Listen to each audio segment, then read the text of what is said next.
Yeah, it is another episode of the Auto Windbags. RJ Clifford, Juan Soto. Let's have some fun today. If I look a little red or a little tan, it's because I went to Raiders Titans in Nashville. Nashville, top 3 American city. Great city. Absolutely love Nashville. Fun. Music's great. Bar scene's awesome. Food good. The sister lives there, and it worked out perfect. Had the weekend off. The Raiders were in town. Haven't visited the sister yet in her new home city. Like, worked out perfect.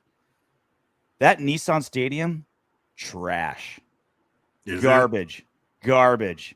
Concessions are shit.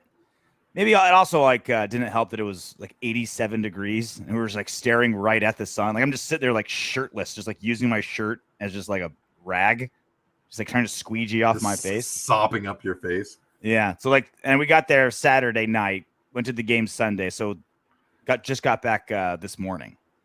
So it didn't start off the weekend great, but the rest of the week went awesome. Nashville's a good town. Yeah, it's a fun city, man. I've always had a good time. I've been there a few times, and I've never not had a good time. Raiders got chill people. Everyone's nice. Like, I don't know. It's and the way their downtown is set up, it's perfect. Yeah. Walk. Hit up Broadway. Partied my ass off. Great parking. Like nothing you don't have to worry about. It's a good setup. It's a good city. The Raiders have some amazing away games this season. Like LA, Denver, Kansas City, good cities. And then Nashville, obviously, New Orleans, Seattle. Some good towns. Seattle's a fun town, man. Yeah. I don't know about Kansas City in December. It's fucking rough, dude. It's cold as shit out there. So my sister married a country singer. That's why she moved to Nashville. And so we went and saw him perform. He performed right on Broadway at the stage. Had a great time. And I had my almost 3-year-old daughter take their tip bucket that they have in front, and she picked it up and had her just walk through the bar with the tip bucket. Bitch made over $100. Just adorable little 3-year-old girl in pigtails and cowboy boots walking around. People could not get their money out fast enough. So if anyone wants to lease out my kid, I'll give you a great deal. Yeah, the points aren't bad. She will hustle. She's a Clifford. For you. She's just that good. All right, question of the day, and this is the question that will be pinned down in the comment section. Let us know what you think. Which Raider has surprised you the most with his play? Good or bad? Which Raider surprised you the most? Either you had low expectations and they exceeded them, you had high expectations and they didn't, or maybe another reason why they surprised you. Maybe you thought they'd be a pretty good run stopper, but they turned out being a great, pass stop, or whatever it may be, right? Which Raider has surprised you the most with his play? Soto? Chandler Jones, man. Chandler Jones has been bad. Not only have his stats been poor, when you watch the game, it's a wonder he's gotten the stats that he's gotten. Mm-hmm. He a lot of times does nothing. He engages with the offensive lineman, and that's where it ends. So it's got to be Chandler Jones for me. He had half a dozen pressures on Sunday, which was a massive uptick for him, which is still not technically a stat. It's still it's disruptive and it's good. It's a good contribution, but it's not like it's a sack or a tackle or a pass deflected. I mean, let me edit that real quick. It can be disruptive. Just a pressure by itself, a pressure is not disruptive. It can be, and that's why you have to make that. That's why you have to watch the tape, because when I watched the tape, his pressures weren't anything to write home about. He didn't get any quarterback hits, so those pressures were close enough for him to be able to tackle the quarterback before he threw the ball, or after. Right? I mean, after he threw the ball. I think that's going to be a very popular choice, Chandler Jones. I'll go a little different. I'm going to go Nate Hobbs. He had a great rookie season for a rookie. And we all kind of, the general rule is the biggest jump is from rookie year to year 2. That's you get your feet under you get 1 year of what it's like being a pro, and you take that big jump. His jump has been bigger than I could even possibly imagine. They moved him from slides, basically playing outside corner at this point, right? Mm-hmm. So he moved his position more or less, holding it down with a bunch of other DBs that are all young or new. And he's still one of the best run stoppers as a DB. Yeah. He gets in there. He's still he's an outside cornerback that can cover almost anybody, and he's one of the best run stoppers as a DB in football. Like that, again, we expected him to be good, right? There's a reason why the Raiders let Mullen go and let some other DBs go. Didn't really make any giant signings other than Rock Yassin, and that's not even like a giant signing, right? I think because they had been good. He's been good, but it wasn't a giant splash, right? It was just,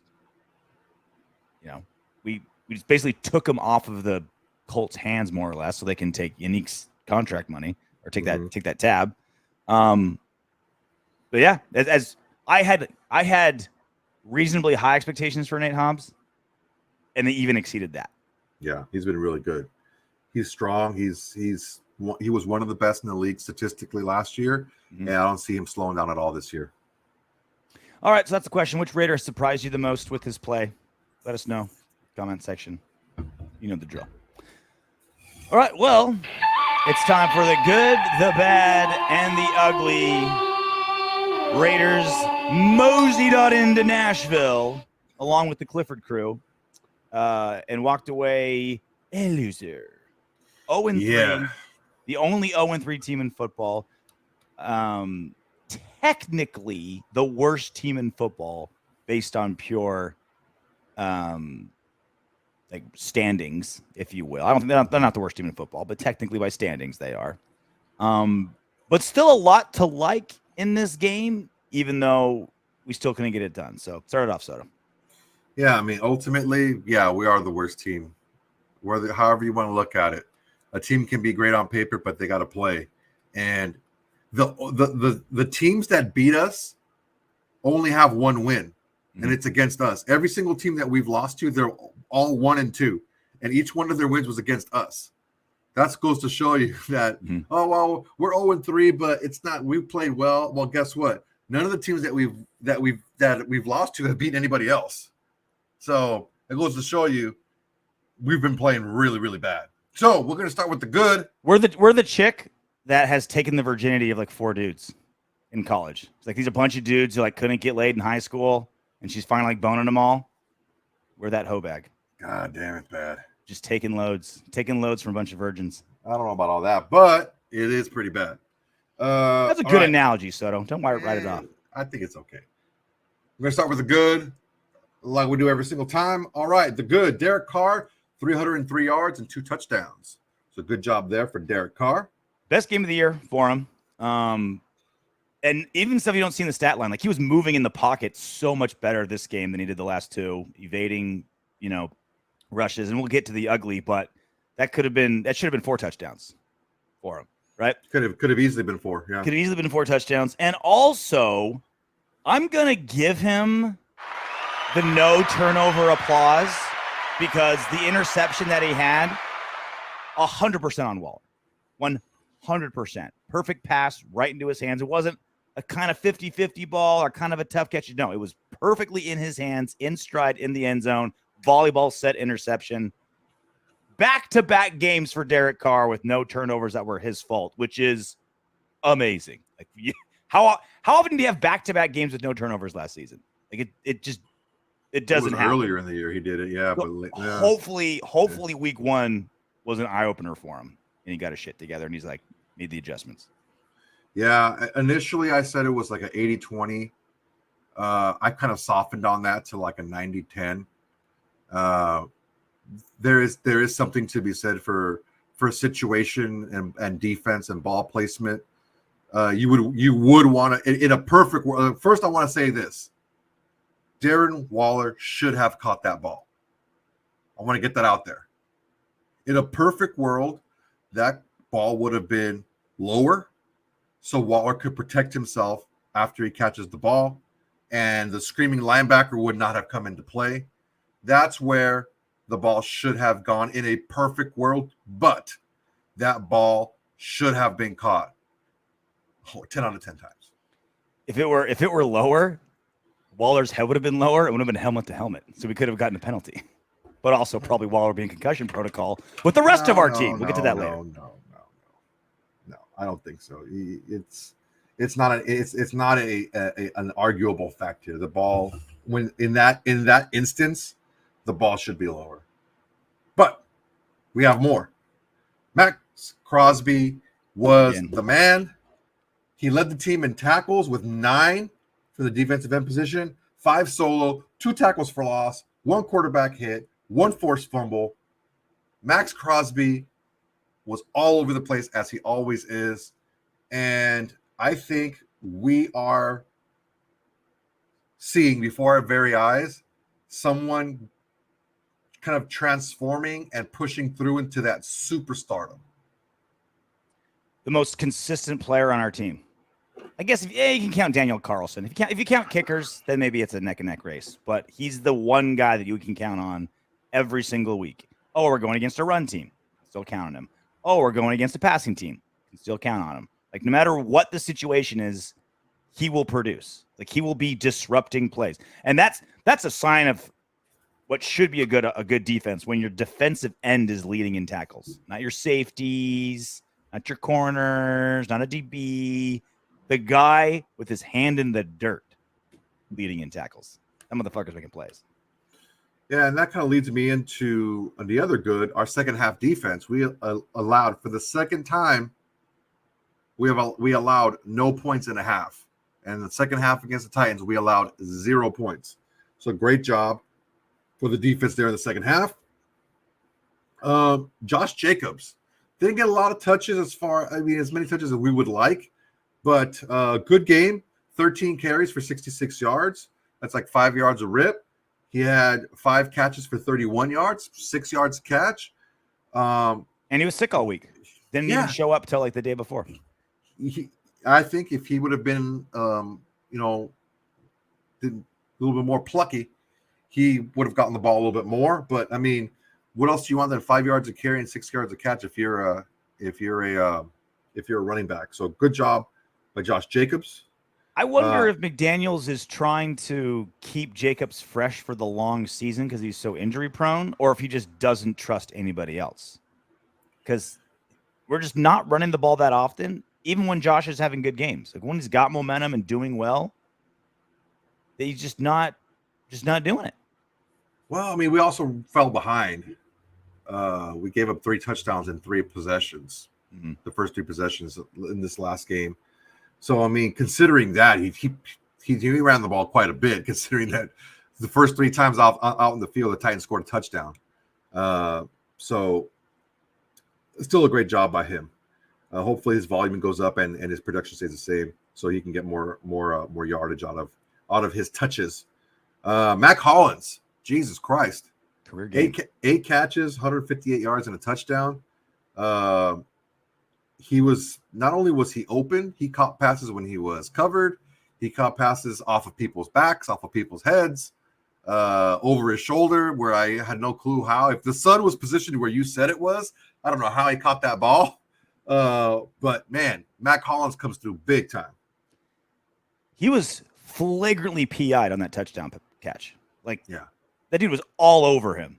Still got the ball, gave him the like, get off me, like little like catches. He's like, get the fuck off me. Like one of these things, acting like he's been there a million times when it's a career day, That's like his third touchdown in his career or something. So that bomb in the fourth quarter that you were talking about, that like 50-yarder that, we were in 4th and 15 to still make it a game. I was sitting right there. Like, I was in the 100 section in that corner of the end zone. It was like right, 50 feet in front of me. Right. And the way he was running, and like, he had the wherewithal not to look over his shoulder, because if he looked over either shoulder, he wouldn't have seen it. He went straight back. And I was perfectly there to see the angle. I was seeing the ball come off like a yard and a half to his right. And he was like, ugh, and just followed it perfectly.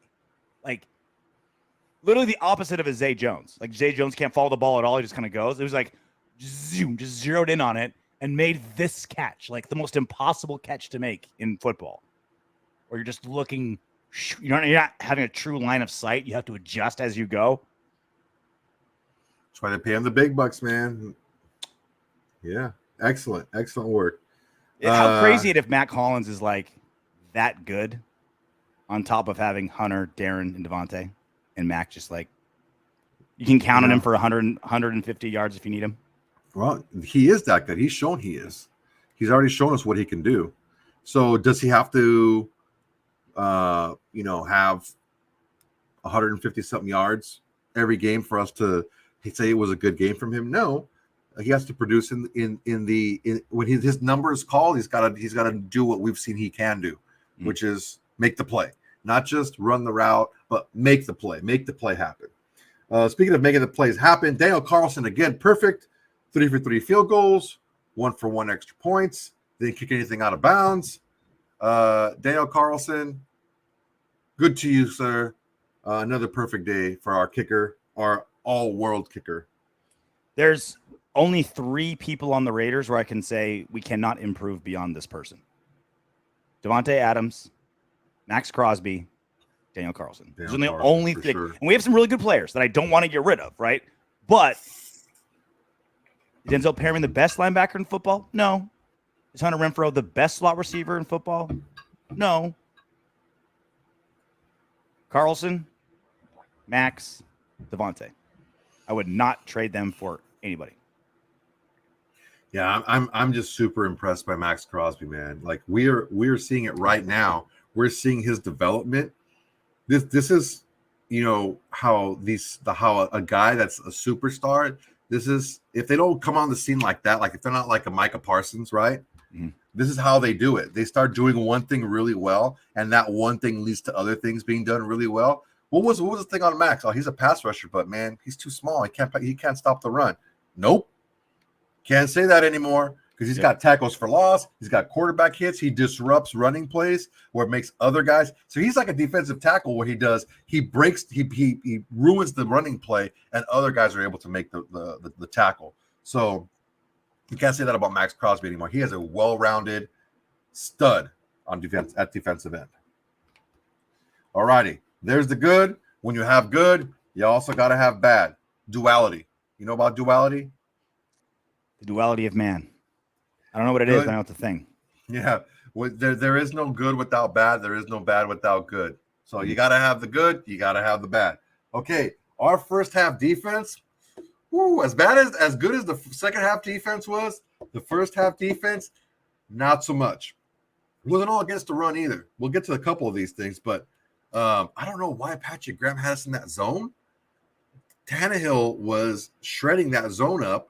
And I understand that you want to keep your DBs facing the ball carrier. Mm-hmm. So when you're in man, so a lot of times the receivers don't even block; they just run around like, oh yeah, I'm going deep, and the corner just fucking follows them and takes them out of the play. Mm-hmm. But they were once when they played man in the second half, that's when we blanked them. But first time we were in a lot of zone. We got picked apart. Fucking Tannehill looked like Tom Brady on the play action. Gave him 24 points in the first half. That's bad. No, nothing for me. I mean, I don't know what else to say. They just played soft, right? That's what I'm saying. They played in the zone, a soft zone. It was bad. There were scheme and strategic errors, but like soft zone and also soft like physically, just getting pushed around. Low effort. It's just like I don't know. It was rough. It was a rough he got start. to him. I don't know. That was the beginning of the game, man. He shouldn't get to you that fast. Johnathan, yeah, well, you had a little pre-party though. Johnathan Abram, 2 bad missed tackles on third downs that would have stopped the drives from continuing.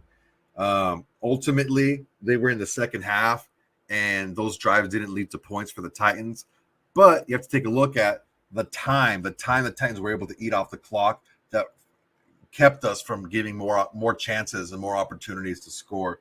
So that was pretty bad. I thought we kind of saw the last of that, but they gave Reader's ugly head. That was pretty bad. His 2 missed tackles. If Denzel Perryman played, do we win? Who knows, man? I think we would have had we did a much better job on Derrick Henry, especially early in the game. Mm-hmm. But it wasn't Derrick Henry that killed us. It was the passing game that killed us. It was that soft zone that we were in that killed us. Henry had 85 yards. It was a factor. But you're right. Like our DBs made Rand Tannehill look like Tom Brady, especially in that first half. Bro, it was crazy how wide open these guys were. Dude, freaking Robert Woods, I was saying how washed he was, and he had a fucking pretty damn good first half. Mm-hmm. It's rough, man. Derek Carr.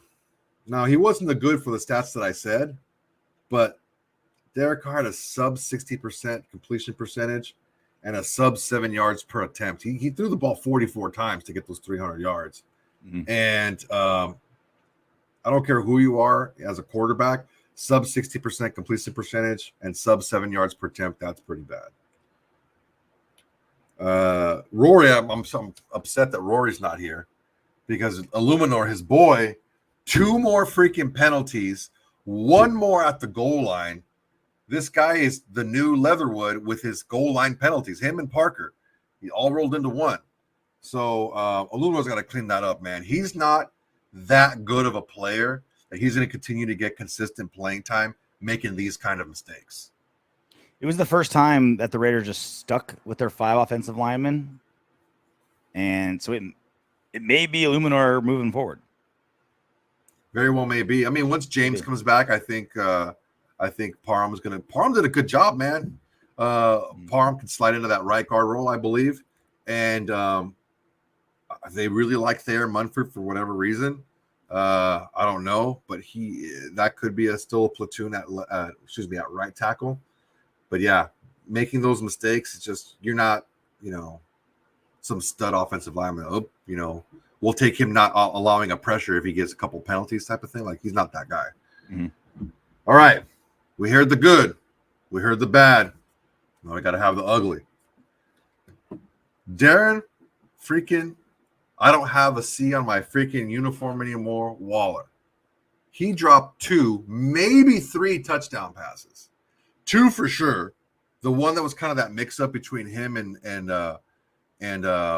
Davante Adams in the corner of the end zone. It's a good thing that he tried to catch it too, because Davante Adams was out of bounds.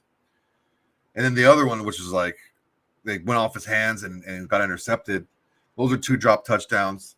Also, the long pass where I don't know, it was kind of a weird kind of attempt on his end. It didn't seem like it was too far over him to be able to try to catch it with 2 hands. He went and tried to catch it with 1. It was kind of an awkward attempt at the catch. He was behind the DB, and Waller's fast enough to run away from a DB. He's big enough and fast enough to be able to make a touchdown on that play.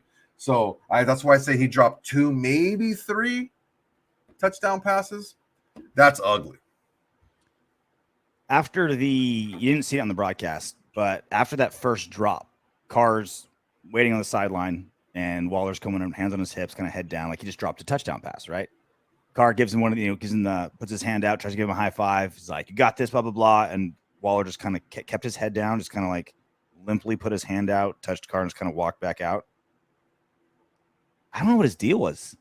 He just looked down. He just looked out of sorts. He just did not. And he played that way. Like I'm not a big like body language guy. Like some guys are rah on the field and they suck when they're blah blah, or like they're quiet on the sidelines but they're amazing on the field. Like, I'm not that big into it, but like his body language played exactly how he played. Low energy, low effort. Like, he still had a day, like 5 receptions or something, but it was but Carr kept feeding him. And I think that's what you're supposed to do. Like, when you have a Pro Bowl Darren Waller and he has a drop or 2, you're like, hey, you can get this back, right? This isn't you. This is an anomaly, right? Here's your chance to prove it back. I haven't lost faith in you. And Carr just kept going to him, and Waller just kept letting us down. Like, three times, man. That's rough. Something was really off. And those are just the 3 touchdown passes. Like, he had other drops, and he had other like lazy routes and lazy blocking. Like, something was off with Waller. Hopefully it was just like a one-day thing. Maybe he had went to the same spin the bottle party as Josh Jacobs, so they got the same version of mono or something, or whatever it was. But he just looked lackadaisical. It was weird. Yeah, and even after the game in the post-game presser or the post-game interviews, he's just like, you know what? It doesn't matter how many attempts you get. You have to make the play when it's your turn. When your number is called, you got to make the play. It's just about concentration and making the play. It's a play that I've made a million times before. I just got to make the play. And it's the truth. You got to go out there and just make it happen. It doesn't matter how many times you get thrown the ball, how many times you're targeted. That doesn't matter. What matters is when you do get targeted, you got to make the play. And unfortunately, 3 big times, at least 3, He didn't. All right, another ugly. Our red zone offense, we were 2 for 6 on touchdowns in the red zone and 3 sub 35-yard field goals. No bueno. We're going back to the old ways where we were driving down in between the 20s. We're great. Once we get inside the 20, we boggled down. So two of those were the Waller drops, right? Well, Waller drops, yeah. That's half of it. And then that fucking, like, we finally get a turnover, right? We get an interception, and we just penalize our way out of field goal range. Just it's fucking going terrible, backwards. Dude. It's like, God damn. Yeah, so there's the good, there's the bad, and there's the ugly. So this has been going around Raiders internet for the last day or two. Dan Orlovsky at ESPN has his theory on why Derek Carr, Davante Adams isn't the same, isn't what we hoped it would be after week 1, right? Week 1, he goes bonkers, right? 17 targets, ton of yards. But he's just not putting up the big numbers that the best receiver in football should. And here's his theory. Watching this past weekend, it looks like Derek Carr is purposely not looking at Davante Adams. That's what the tape says. There's 5 examples of it where, and the way I'm going to say it is this. If we just took X's and O's, right? These guys don't have reputation and/or resumes, and you had an offensive play call and a defensive play call. The defense is this, and you sit there and say, well, this play that I have, the route concept to my left stinks versus that defense. But I know I've got the route concept to my right is really good versus that defense. I don't care who those people are. It's just the defensive structure, the X's and O's. Well, I'm going to throw the ball to my right. Naturally, because the play to my left stinks. It's the worst possible coverage for that play. 5 times this past weekend. He's looking to the side of the worst possible concept versus the defense, and Davante is actually in the best possible side, and he won't look there. So He's why? not looking there. Why? I don't know. So that's Dan Orlovsky on the Rich Eisen show. That was kind of his main thing that he did throughout the last 2 days, right? Did it on NFL Live, did it on interviews, stuff like that. His big thing is Derek Carr is purposefully avoiding throwing to Davante Adams. Now, you wanted to play this clip, Soto. What do you make of it?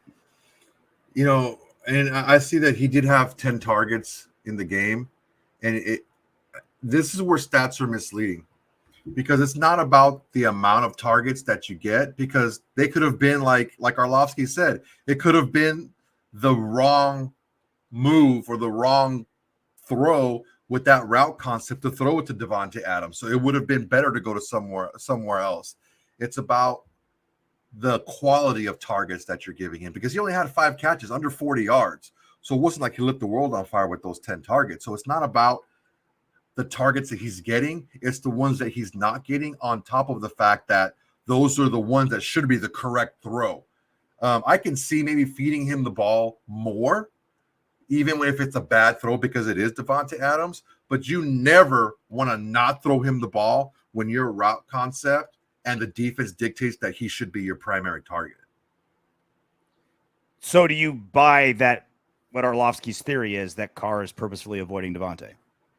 Because that's his premise. I saw the video of the plays, and I went back and I watched them on the all 22.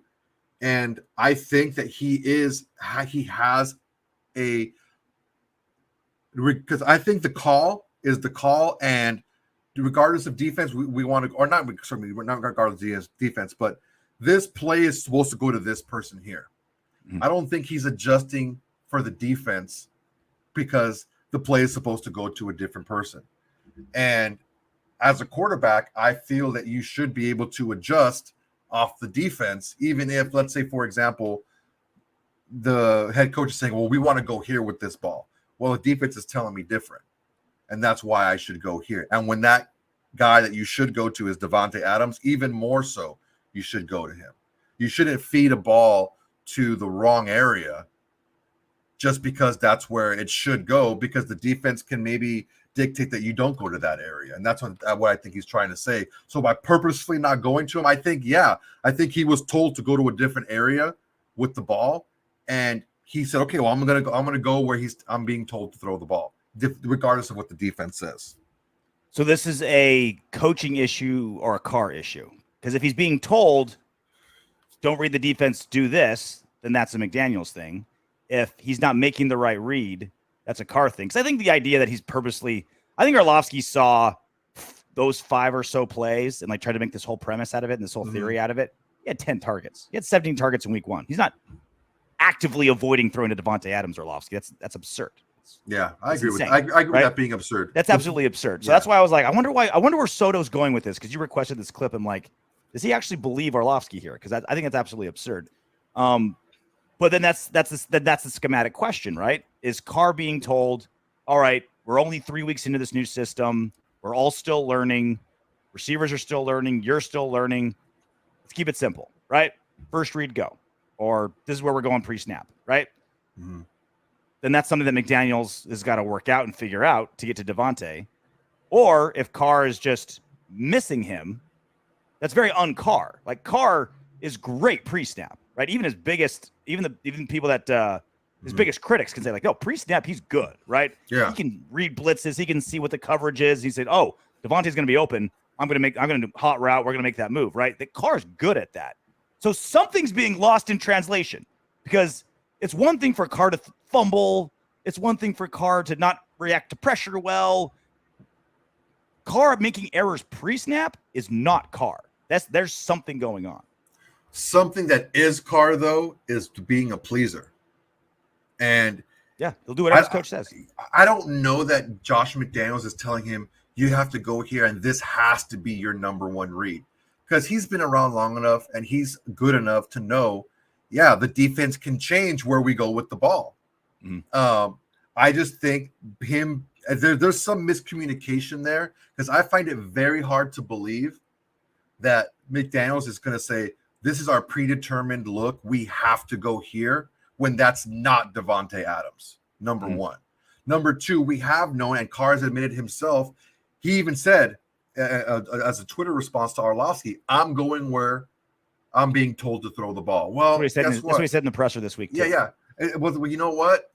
We don't know exactly what defense they're going to run against us on this specific play, so that can change. And Orlovsky even said in later on in this interview, this is what he teaches high school quarterbacks. They're being taught from that young, this is where you go with this route concept. So it's not like he doesn't know, or he doesn't, like you said, he's really great. He's great pre-snap. He needs to be able to go out there and do what's needed to win, not just what he's being told. This good little soldier business, I don't want to hear it anymore. You got to go out there and you got to do what it takes to win. You can't have your quarterback go rogue, dude. You can't have your quarterback. It's not about going rogue, RJ. It's the proper read. It's the proper read to throw. Not if you're being told what the read is. Told, all right, pre-snap, we're doing this. Without seeing the defense, you're being told that. If the defense dictates otherwise, then you have to go with where the defense says this is where we should attack this defense. Then that's a McDaniels call.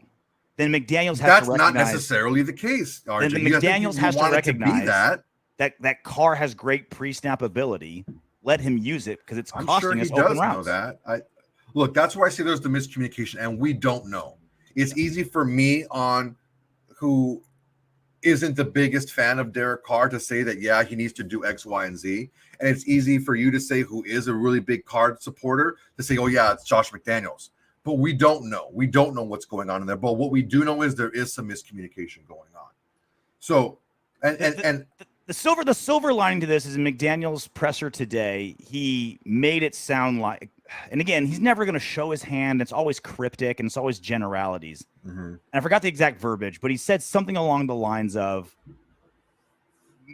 maybe we need to adjust to the defense more. Something like that, right? Like something along the lines of, because he was kind of indirectly responding to Orlovsky, and it was something along the lines of, maybe we should make more reads on the defense instead of predetermining. He kind of alluded to that a little bit. So I think maybe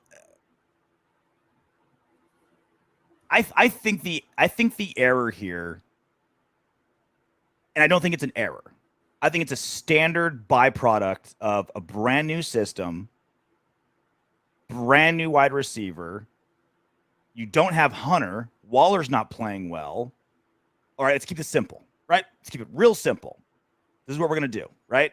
And I'm not saying that's a bad strategy, because you can keep mistakes down, right? Keep things less complicated. You're not holding the ball as long with this terrible offensive line that actually decent run blocking this week, but still pass blocking has been terrible. That's not a bad strategy, right? Let's go quick, right? This is your read go, right? Don't have to hold the ball a long time, bunch of new people. The idea of let's keep it very simple, one read go, not bad, but this is the bad byproduct of that. Remember, Carr didn't have any real turnovers. That's probably due to just simply simplifying things down, right? Don't sit there in the pocket for 5 seconds and make all these reads and try to be a hero. Bam, bam, snap, go, right? No fumbles and one interception on his fault. What I have to say to that is Orlovsky made it seem like that is simple football. That pre-snap read, what Derek Carr is good at, that is simple. It's a quick thing. Okay, this is the defense off of we're running. I have to go here. So look, here's the thing, and here's my take on Carr and how he's played so far this year. And like we said before, I think you and I, RJ, as much as we disagree, I think we've said this before. We agree, 85-90% on Carr? Mostly. I think the difference that you and I have is just a matter of perspective, basically, is how those positives and or strengths and weaknesses, how they play off of each other. That's where we differ, because I think we're pretty in line with what his strengths are and what his weaknesses are. And what I'm taking a look at is if scouting, if picking a quarterback for your team was all about physical tools, it would be very easy, right? You're like, okay, this guy's this big, he throws the ball this hard, he can throw it this far. You wouldn't need to even have him see him throw against receivers, right? Just strap one of those targets on those cool, remember the targets that were on the freaking golf carts, and you just drive it around, and however many points he scores, the guy who scores the best, that's going to be the best quarterback. I mean, it was all about physical tools, but it's not. And I think it comes into play mostly when we're talking about Carr in like training camp and in joint practices. Carr is not just good, because any quarterback can be good during those circumstances. Carr is like shredding defenses. Carr is like a Hall of Fame level player during those circumstances. Well, when the game comes on and during the season, Carr's a fringe top 10-ish, 11 to 14-ish, 15 quarterback, depending on who you ask and what he's done the last game. So how anyone can be that Hall of Famer with the tools that you have when you have a red jersey on. When you take the red jersey off, to fall from really, really, really good, one of the top in the league, because the Rams said it, New England said it, everyone said it on the joint practices, which is probably the closest you're going to get to game action. But with the red jersey on, he was killing it. When the red jersey comes on, he's a middle of the pack guy. So that's where the perspective comes into play. Like his weaknesses, how much do those bring down his strengths, and how does that balance it out? And ultimately, look, when we look at Derek Carr and his abilities, right? Walter Football, I talked to you guys about this, I think 2 weeks ago. Walter Football coming out of college, okay? These are the things that Walter Football said about Derek Carr, the negatives, okay? And I think we'll be able to kind of see these flip over into his play. They said he had smaller hands. Well, we all know that Derek Carr has fumbling issues. So that kind of, okay, it makes sense, right? That's a scouting thing that makes sense. It says he can get flustered by a pass rush. Okay. We saw the whole first week thing with Joey Bosa, what he said last week, and how Carr got flustered, and you can see him physically either throwing the ball poorly or not moving around very well in the pocket, and having his pocket presence was compromised, let's just say. All right. Lacks mobility, not a running threat. Well, we've seen when he does tuck the ball and run, he can be effective, maybe not, ripping off huge gains, but maybe that was a little bit unfair. He came from a spread offense, only reads a third of the field. That, I think, is what we're seeing come into play more often post-snap. Carr is really good knowing where to go to the ball pre-snap. It's the post-snap where it comes into issue. We've seen him lock on receivers quite a bit. We've seen him go from primary to check down, not really going through a progression. And that's one of the knocks on Carr, that more often than not, that's what his deal is. It's his primary target or a check down. And we talked about the anxiety issues another time before. How does that come into play? Who knows? What I do know is the last time the Raiders were big favorites at home, they lost both games. How does that come into play? I don't know. Could it be? It could. Maybe not. But these are the things that were said about Derek Carr coming out of college. And we've seen some of these things kind of manifest themselves in his pro game. The last thing I'll say on this, and this is reflecting more on week 3. And is it a McDaniels issue? Is Carr being a good soldier? Is he making the wrong read? What's miscommunication? The reason I think that McDaniels has made the decision to say, let's keep it very simple because we're week 3, new system, new guys, etc., is because when Carr is free to do his own thing, 2-minute drill, just go, he plays his best and he's effective, right? Mm-hmm. I think that's why I think that McDaniels is saying, okay, let's get these turnovers under control by simplifying and speeding everything up. Mm-hmm. So we have time to protect you.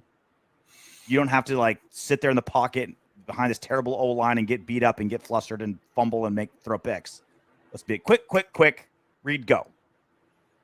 That's why I think that's what the case is right this second, is because when the gloves come off, Carr plays great or really well. Much better. Yeah, I agree with that. But you also have to take a look at, too, is the defenses are different, too. The defenses are a lot more like the defenses that we played in the first half. A lot more keep everything in front of you, don't get beat deep. And that's where Carr can shine in that type of environment. That's what I'm saying. He can. Deep, yeah. Right? Like, and yeah, he can. So that's when he's most effective. So look. We'll see if, because now it's that balance, right? Do you play lights out and let Carr be free and give up a fumble and 2 picks every game? Or do you tighten him up, miss Davante, but you're not turning the ball over? It's like, well, the thing is, that balance you do with Carr because he is a turnover machine. If you have to lay off the freaking throttle because you're afraid your guy's going to turn over, that's a problem. Because look, the NFL, it's built for quarterbacks to succeed. The way the rules are going, the way the game is going, it's built for quarterbacks to succeed. So there was a stat that came out. It's been 25 games since Carr has thrown 3 touchdowns in a game. It's like, I think the last time he did it was October 11th of 2020 against the Chiefs. Last time we beat them. Okay. Should have had 4 on Sunday. Should have, but he did it, unfortunately. But here's the deal. We talk about, okay, it's a bad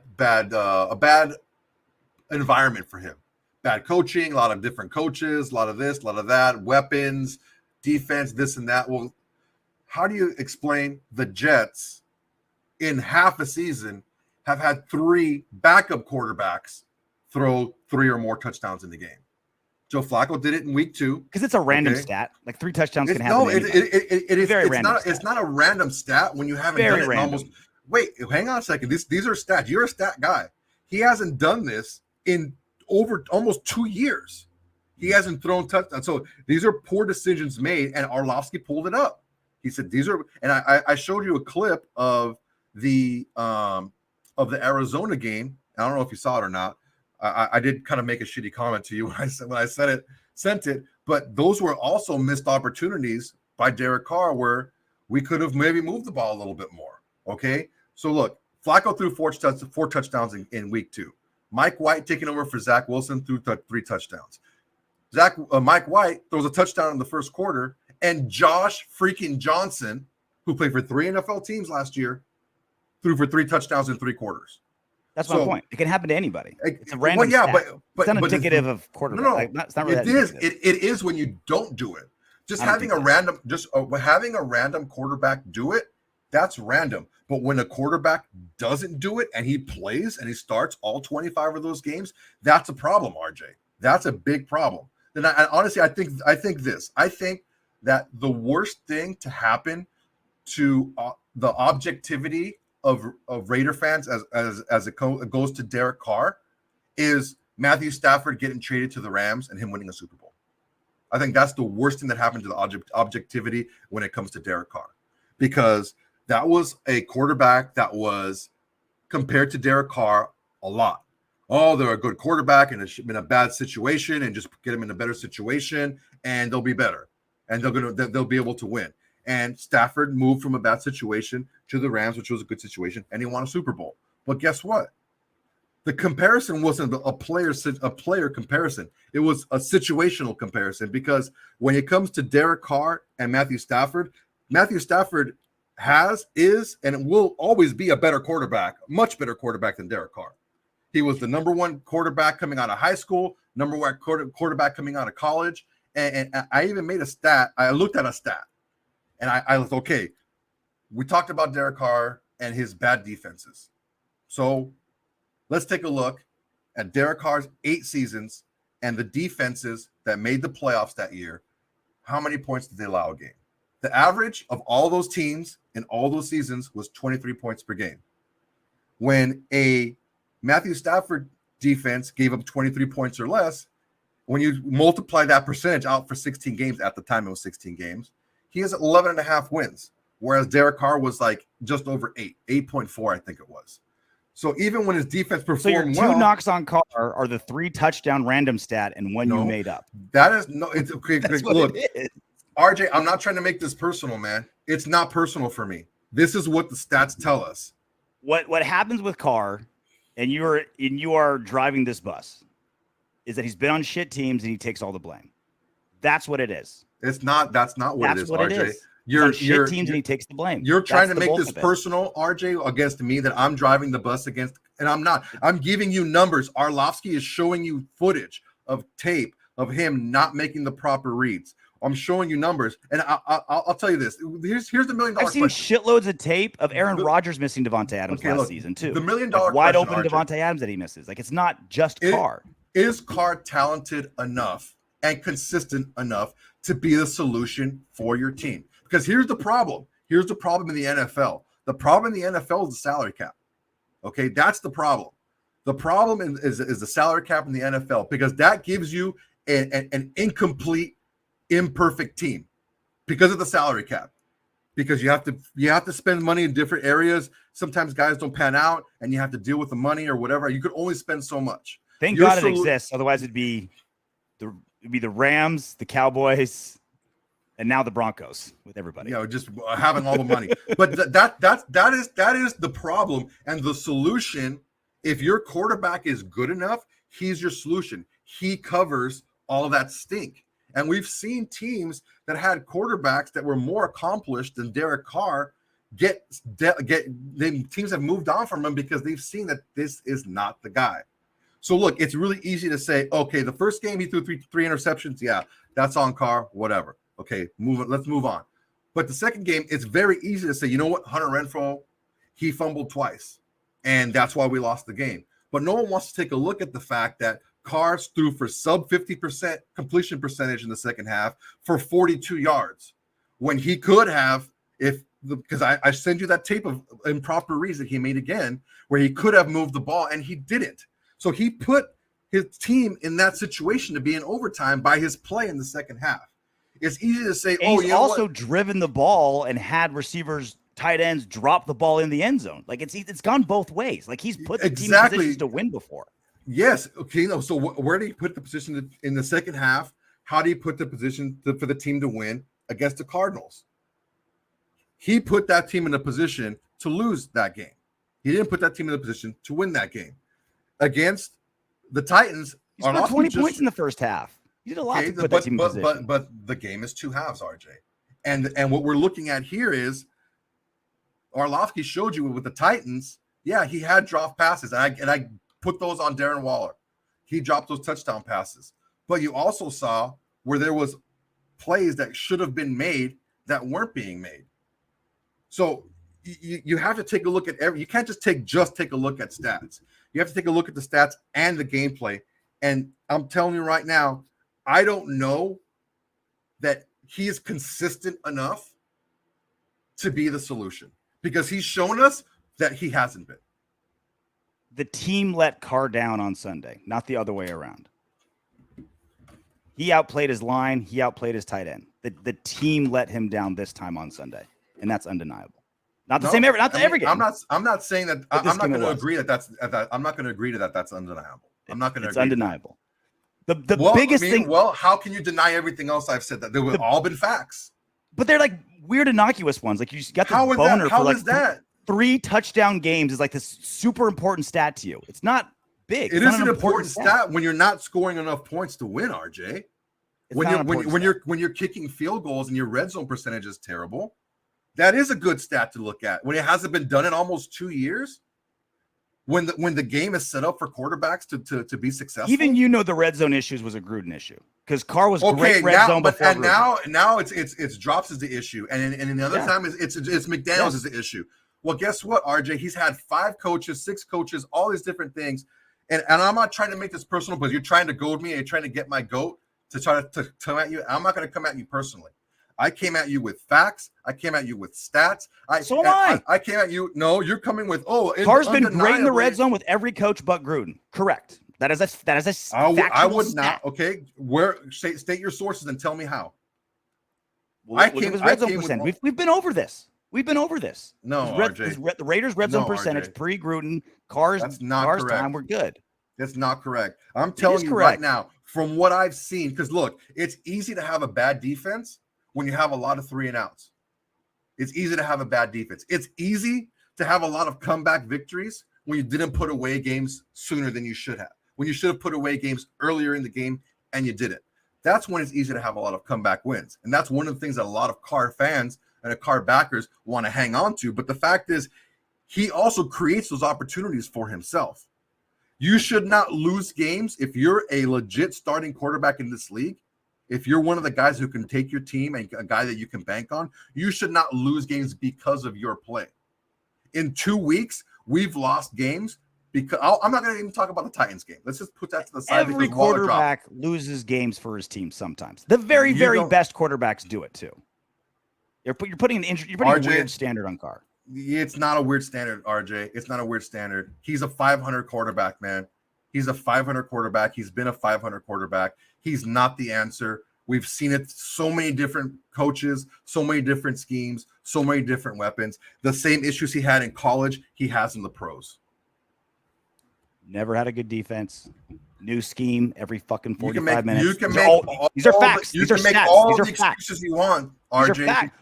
With you, they're facts and stats, but with me, they're excuses. Okay, but you're doing it the other way around too, RJ. You're trying to make it seem like I'm unreasonable. But when I give you, those are innocuous stats. Those are a made up stat. You've brought me RJ. 3 touchdown thing 20 times this week. Like, you sending me messages constantly. 3 touchdowns, 3 touchdowns, 3 touchdowns. Okay.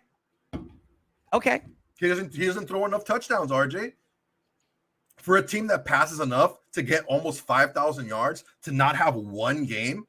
You pass that much, you throw 44 times in a game, you throw that much, you're that pass heavy, and you don't throw 3 touchdowns. There's an issue there, RJ, especially when the rules are set up for quarterbacks to succeed. And then you say that my stat is made up. I did, just because you haven't looked at it and you haven't seen it, because this is a stat about Derek Carr. And I said, you know what? What's the average defense? How many points do they give up to go to the playoffs? And it's 23 points. That's not a made up stat, RJ. That is hard facts. And when he gets a team that was good enough to make the playoffs, when he gets a defensive effort that good, he's a 500 quarterback. That's who he is. His best defense was 20th. His best defense was 20th. Even when his defense does perform, RJ, he's 50-50. He's never had a good deal. Look, we've been through RJ, all I'm the telling you about this. I understand all the things about over Carr. one season. I get it. I get it. Yeah, because you refuse to look at the data. Even when his defense does not give up or gives up a playoff caliber effort, 23 points or less, he still wins only half the time. And when his defense plays like absolute trash, like the vast majority of his career, he's won games for him that they had no business winning. He's under 500, so he lost well under half. But the thing is how does that make us any more comfortable with him, knowing that he's lost when his defense has played bad? Of course, quarterbacks are going to lose when they play poorly. But how do they do it when the defense actually gives you a chance to win? And he's 50-50. We'll have the Carr debate continue as the season goes on. I'm mostly interested in what McDaniels decides to do moving forward. Is it let Carr make the reads and live and die by Carr? Or are we sticking with what we saw on Sunday and we make the decision pre-snap and we stick to it to keep it simple? We'll see what he does moving forward. Ultimately, that trust has to be earned. And I don't think he did himself any favors that first week. He he did himself a ton of favors week 3. So we'll see if McDaniels changes because he played fantastic in week 3.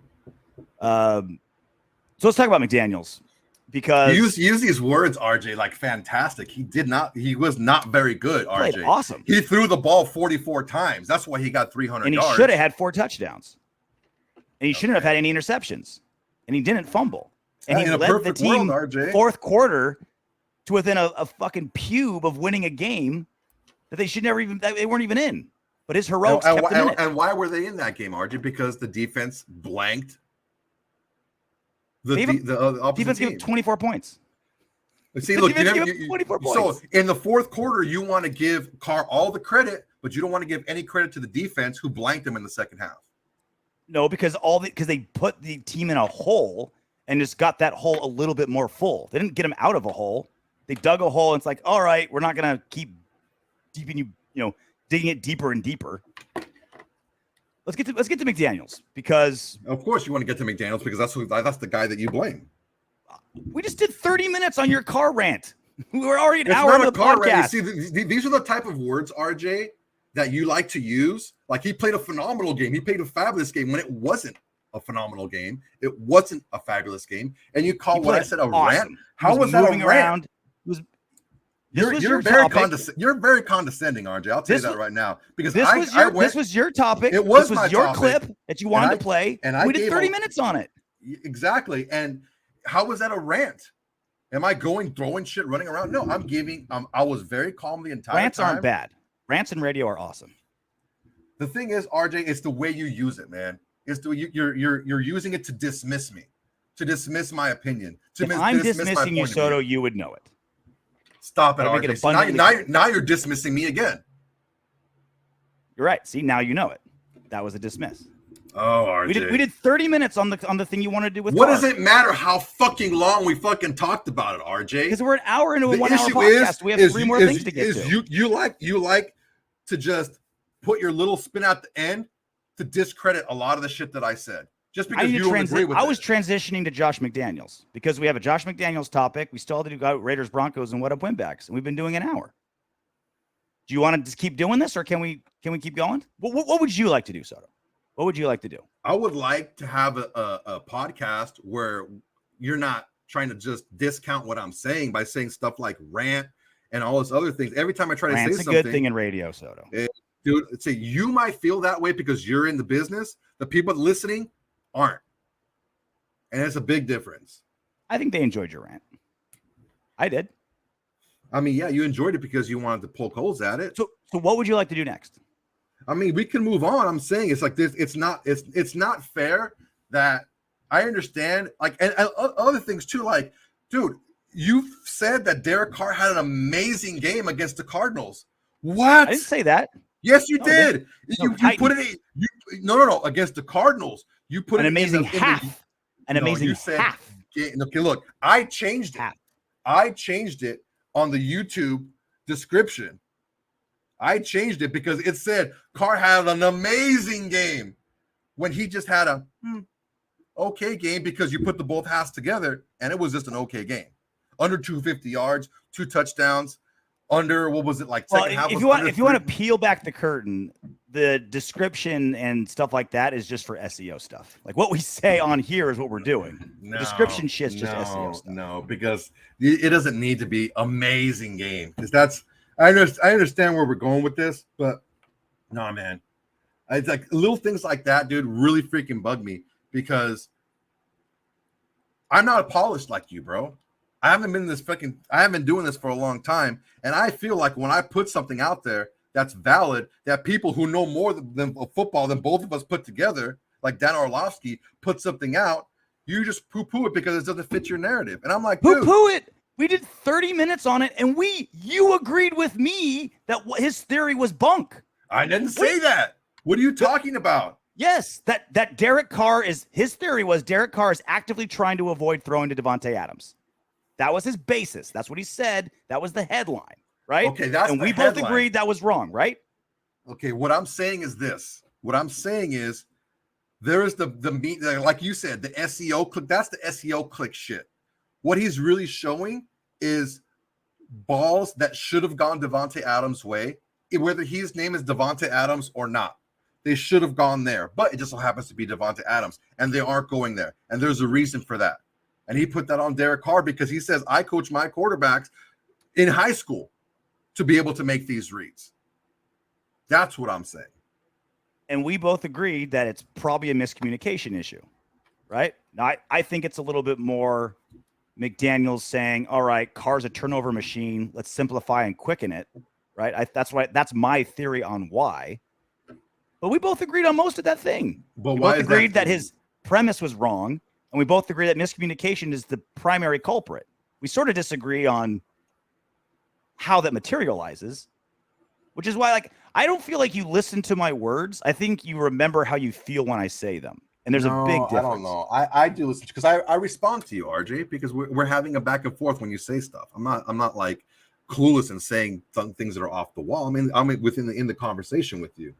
I just feel like nothing's ever going to be enough for you to say, okay, he's not the guy. Short of him playing like he did week 1, when it has to be obviously over the top. No one else to blame. No one else to look around. It's him.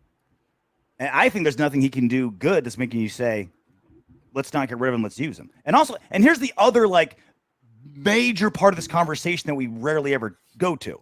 Like, let's say you're right. Let's say he's not the guy. Now what? Like, we move on. How? Who are we gonna cut? Are we gonna trade him to get what we can? Start completely over? Yeah. So you want to start completely over at quarterback and just RJ, hope if you know for a fact that the guy you have is not the guy, you have to move on. How? KC won 12, 13 games a year. I'm not asking. We've agreed you have to move on. My question is how, because that's something that GM has to think. How every team moves on. You draft. Every team moves on different. Some guys they trade for a veteran. So why are you asking that question? You know how you move on. You either make a trade and you sign somebody, or you draft somebody. Okay, because that guy is not the guy. But this is my point. As a GM, you can't just say, okay, we're going to move on. As a GM, you say, we're going to move on this way.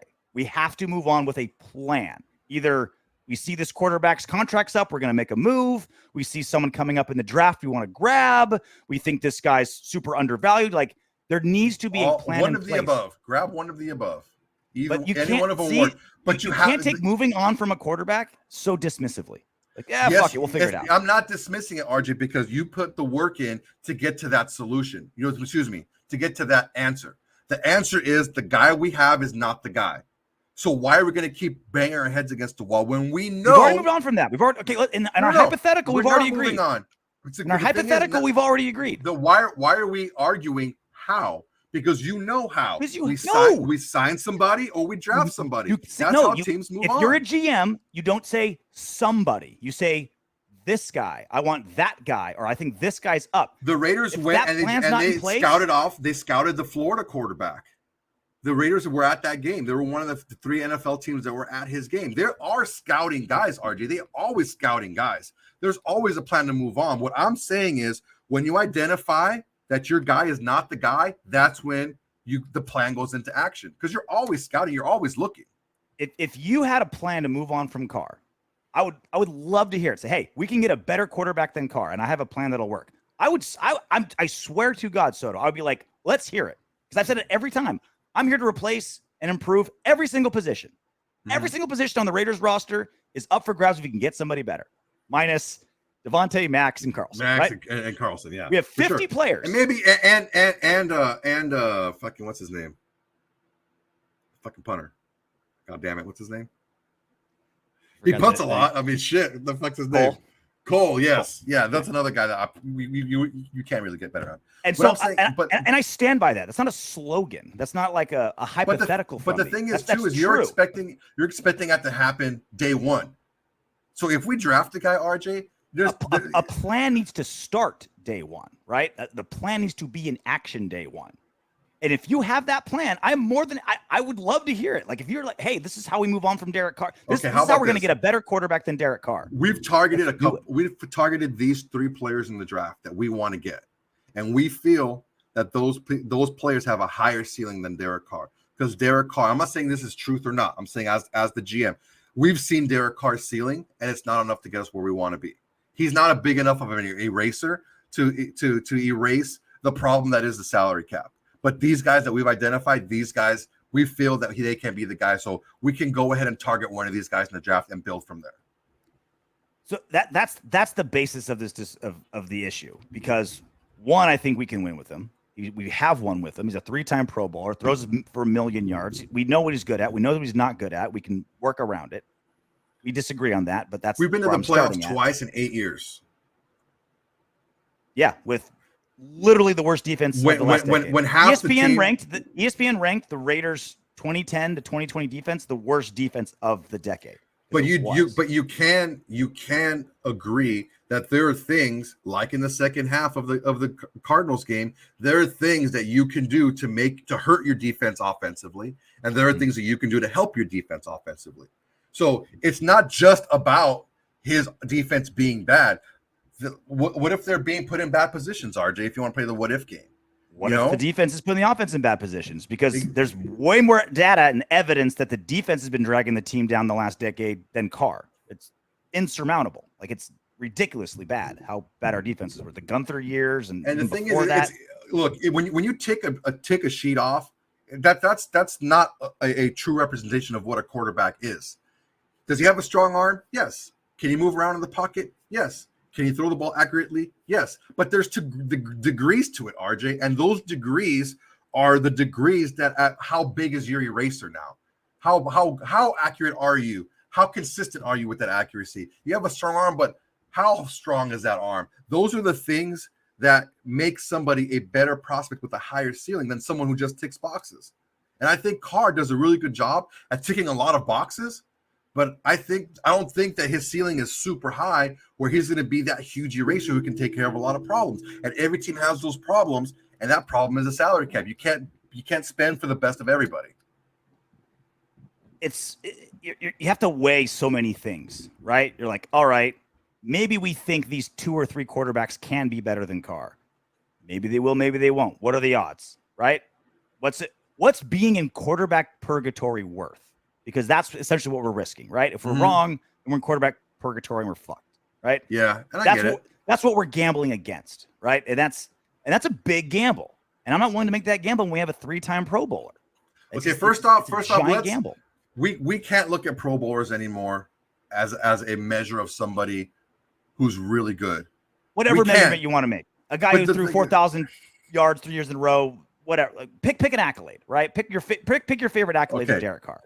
You know me with Pro Bowlers, dude. Like fucking 9 fucking quarterbacks make the Pro Bowl. Okay, so it's like in every conference because I don't want to play, I can't play. So they're a Pro Bowler technically, but then the next guy's a Pro Bowler too. Like fucking Mac Jones is the goddamn Pro Bowler, dude. What the fuck? Whatever metric you want to pick. Yeah. But what I'm saying is, it is, but also, it's worth it to chance going into that purgatory if you're convinced that your guy is not the guy. If your guy doesn't have the ceiling. I almost don't want to open up this can of worms, but like this whole like the guy, not the guy. It's not a black and white thing. Guys can be the guy one season and not the guy the next season, and then the guy the next season, depending on the circumstances. Like, well, there's the inconsistency that you're looking at, and you're not you're taking a look at a lot of different things, RJ. So when you're saying, okay, this guy is not the guy, where's his ceiling? And his inconsistency can go into that. Yeah, he has really good peaks, but his valleys are also really big too. 100%. Yeah, and that's what I'm saying is once you're convinced, hey, this is not the guy that can take us to where we want to go, we need to pivot to a different direction, and these are some guys that we've identified. That's when you go. You don't just keep rolling out the same guy, hoping that you can get 52 right instead of getting 1 right. Well, that's the thing is I'm not convinced he's not the guy or by whatever. And again, I hate that theory. Like you're getting the best guy possible at the position. That's how you have to look at it. You have to get the best guy you can possibly get at the position for every position, not just quarterback. For coach, offensive coordinator, cornerback, long snapper, you're trying to get the best at everything you can possible. Okay, instead of the guy, we can say talented and consistent enough. He has to be talented and the best guy you can get. That's how I look at it, because that's the reality, right? Who's the best guy we can get at every position you need in every part of the organization, from secretary to quarterback, right? Like that's the goal, right? Let's get the best of everything, obviously with our salary cap, right? I think that's more how you have to look at it. Mm-hmm. If we can get someone better than Carr, again, for the millionth time, I'm in. Like, well, the thing is, RJ, you're wanting that sure thing, and there is no sure thing. The only sure thing that you know is that you're not comfortable with the guy you have being able to get it done. So I am comfortable with the guy we have. Okay, I can do it better. There's guys that can do it better. But there's a lot of guys that can do way worse and set us back a long time. Okay, look at this, for example.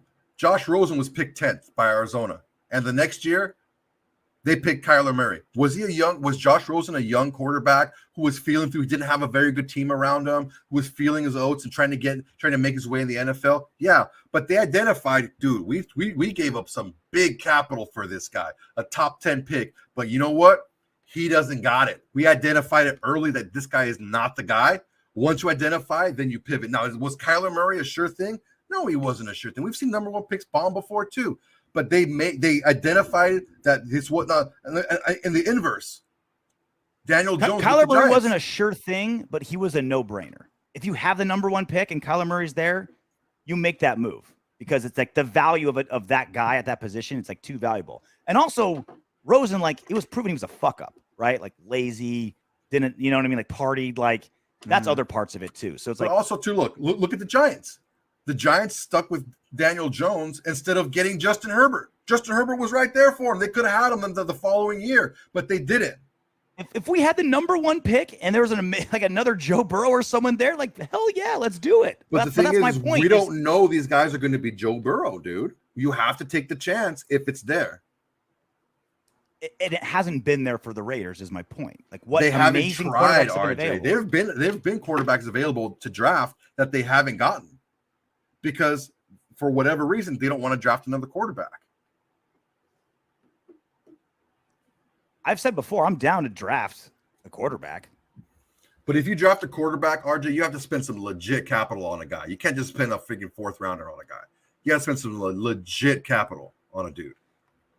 You keep saying dudes and doing it like on a quarterback. I need specifics. Like, you need to spend. When I say dude, we're talking about quarterback position, so it's obviously a guy. So I called him a dude. But which dude, which quarterback did we miss on? That like we should like, you know what I'm saying? Like there's Jalen Hurts was available. We could have got him. Who was available? Were you knocking on the door to get Jalen Hurts? I wasn't. I didn't think he was gonna be anything special. I was wrong, but again, I don't remember. The thing is, if you're not even in the market to look for someone, you're not going to find them.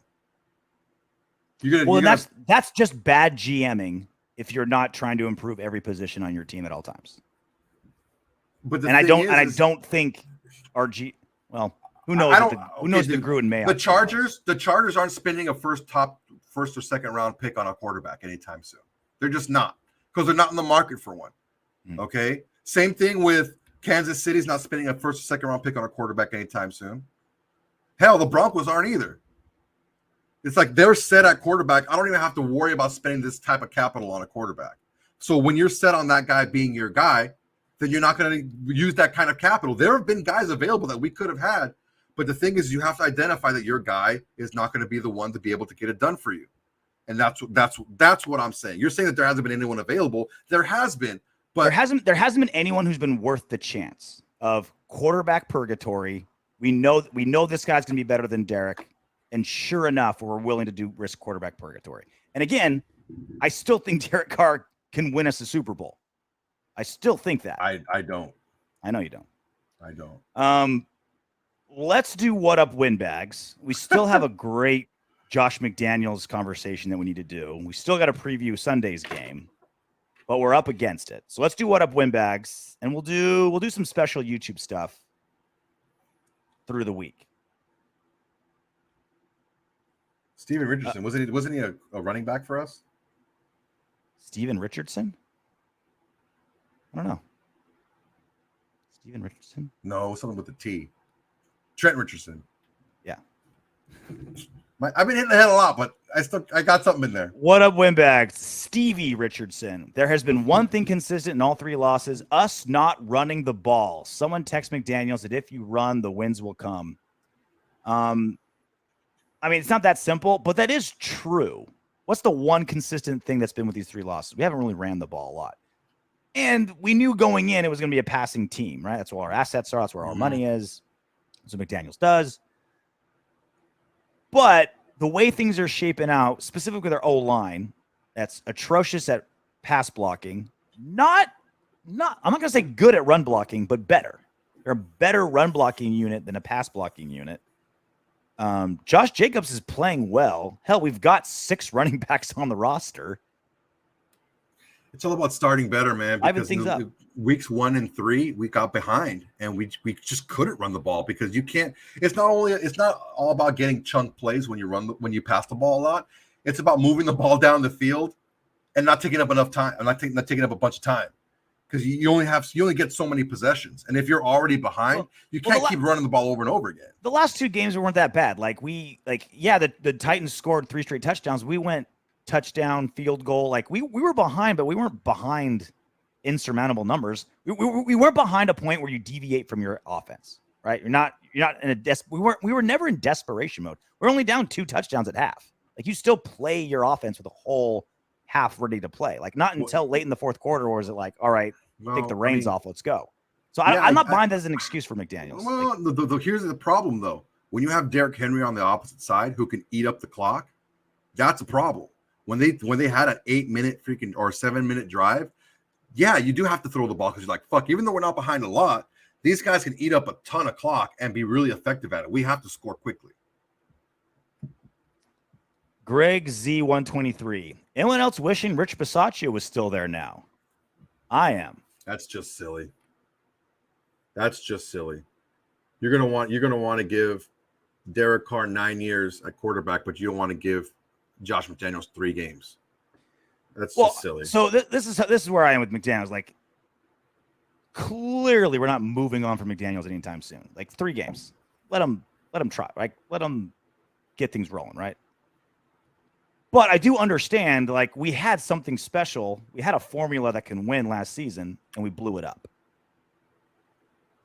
Time will tell if that was the right call or not. But I think it's fair that that's going to be a question moving forward, right? Like if McDaniels crashes and burns like he did in Denver, I don't think it's fair. If he crashes and burns, then you're going to say keeping Rich Bisaccia after that incredible run last season was it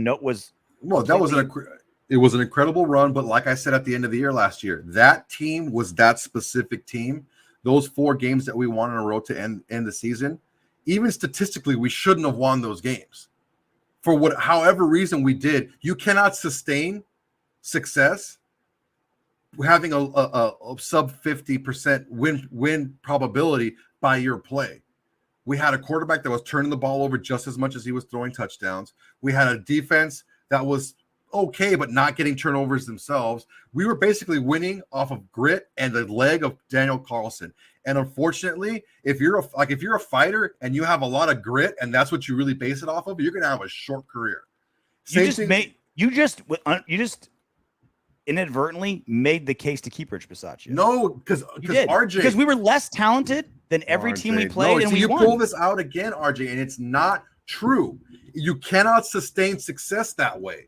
You cannot sustain success getting lucky. We got lucky on a lot of those games at the end of the season. You cannot sustain success that way. It's very intangible, right? What happened last season. It's very improbable is what it is. It's very intangible. But what's the thing that affects intangibles the most? It's coaching. Like that's my point. Like you've completely dismissed the idea that Rich Bisaccia was a big part of that success. And I'm not saying he was or isn't. I'm saying he was the coach for an improbable run. Josh McDaniels is the coach for a trash run. Very, very early, right? We're talking a handful of games last season and only 3 games this season, right? This is not a scientific study, right? It's going to take McDaniels needs at least. We can't even after the full season. I'm not going to say McDaniels is a success or failure. He needs more time than that. But also, my point being, in the tiny little piece of evidence we have right this second, something good happened last season. It could have been Bisaccia. Something bad is happening this season. It could be McDaniels. Time will tell, and it's worth keeping that in the back of your mind as this season and next season unfolds. Well, another thing that's going to be really telling too is if after this season Bisaccia gets a shot at a job, because if he doesn't, after what you said he did, Why wouldn't anyone else? I mean, I understand someone not giving him a job because a lot of the jobs were already taken up.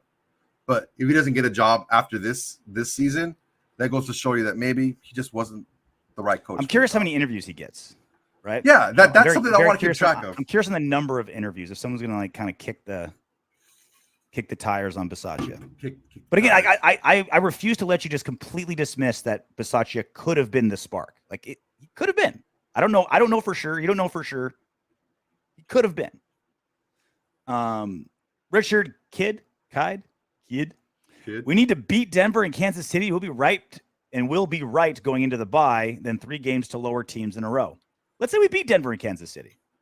Mm-hmm. How you feeling? Good. Right, like right back to like we got this. 2-1 in our division. Yeah. You know, we got some very winnable games. More important than the result is how, especially in the first kind of quarter of the season, is how we looked. Are we looking better? Are we trending better? How are we trending?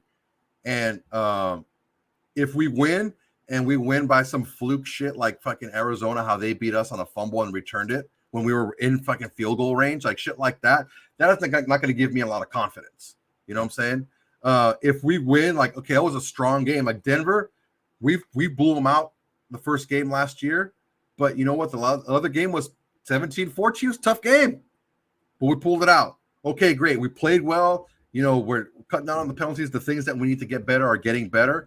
And they played us tough because they're a division rival. And we ended up winning the game. Great. KC is always going to be a funked up game. It's always going to be weird. It's always going to be crazy because KC just has a hard on for beating us. And, you know, if we go out there, that KC game, I don't care how the fuck we win that game because they're clearly the best team in this division. And they have been for a lot of years now. And however we get to beat them, I don't care. We just get off the snide and, you know, after 5 straight losses or something like that. The analysis of this season compared to last season can't be more different. Last season, we had 2 seasons of John Gruden. How do things work? How do things go? Oh, we start off okay. We skid at the end. This is patterns we've seen. He's got the team he's wanted. Everyone knows the system. Now we can judge seasons as a whole. Because this season, brand new coaching staff, brand new number 1 wide receiver.